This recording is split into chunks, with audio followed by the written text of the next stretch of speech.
right now I do want to head out live over to Tel Aviv, the area there in central Israel, where we are hearing about some of the strikes that have taken place by Iran on residential areas. We do have Jonathan Hunt with Fox News, who is out there live for us. And Jonathan, I know there have been a lot of developments there out on the ground in Israel, smoke rising. Can you explain what's going on there?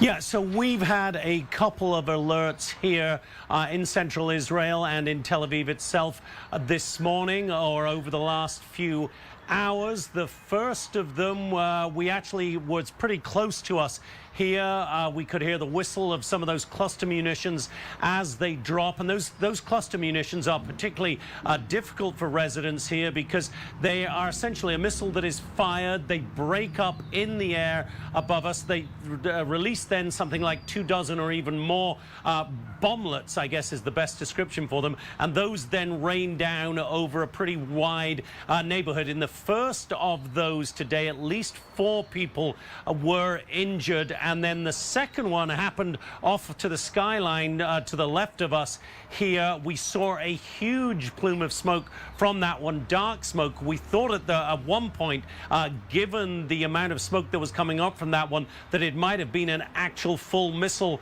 that struck there. Turns out it was another cluster munition, and one of those bomblets had dropped straight onto a car there. The fuel tank of that car had exploded, and that's why we saw so much smoke rising from that one. A couple of people injured there, but it's just another example, Josh, of the ongoing terror that people throughout Israel live under right now, that you get these alerts throughout the day, throughout the night, northern Israel, central Israel, southern Israel, and these families have to pack up everything every time that they get those alerts and hear the sirens and get to bomb shelters. It is a tough way to live, I can tell you that, Josh.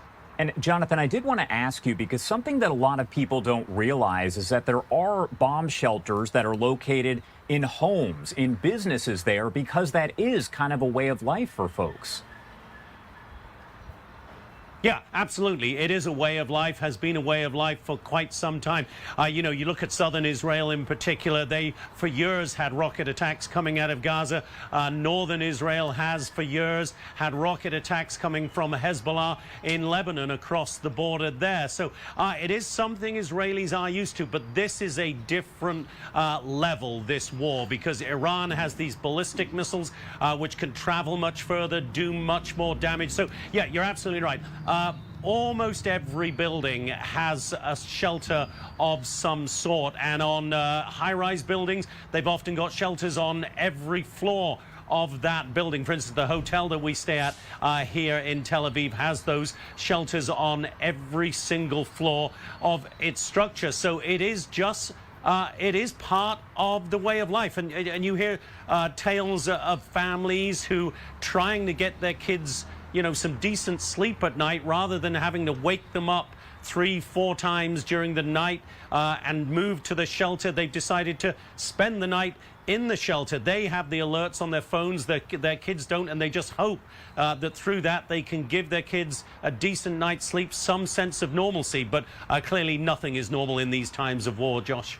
Nothing is normal. And I wanted to ask you here, because we know from President Trump as well as Israeli leadership, it appears overall that Iran's military capabilities are lessening here. So are we seeing fewer of those alerts happening over the past several days than we saw maybe at the start of Operation Epic Fury, or does it seem to still be fairly consistent?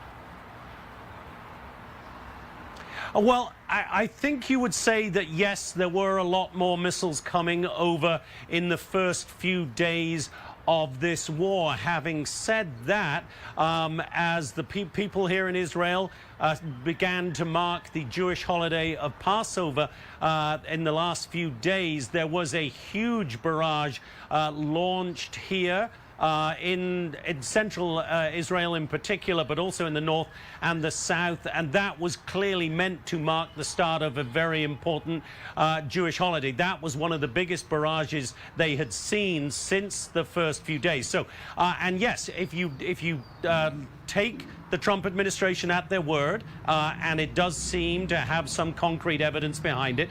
Clearly, Iran's military capabilities have been diminished greatly, but at the same time, they keep a lot of these missiles underground in tunnels that have been dug over 10, 20 years. They move them out on mobile launchers, and we have seen CENTCOM and the IDF, the Israeli Defense Force, put out videos of the destruction of those mobile launchers.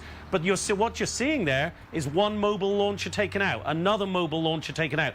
There are probably thousands of those mobile launchers that they have to identify. And if you can roll those out of a tunnel, launch your missiles, roll them straight back into the tunnel, it's going to take a very long time to take Iran down to 0 missiles, if it is even possible at all. And you wouldn't have to go far to find a military analyst who will tell you that that is a fool's errand trying to take them down to 0. It will never be possible, certainly without putting a vast number of ground troops into Iran, Josh.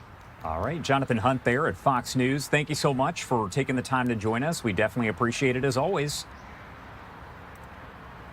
Anytime, Josh. And I want to pop this up once again on your screen. This is coming in from President Trump within the last hour, a deadline issued of 2 days to Iran. It says, quote, "Remember when I gave Iran 10 days to make a deal or open up the Hormuz Strait? Time is running out. 48 hours before all hell will rain down on them. Glory be to God." President Donald J. Trump.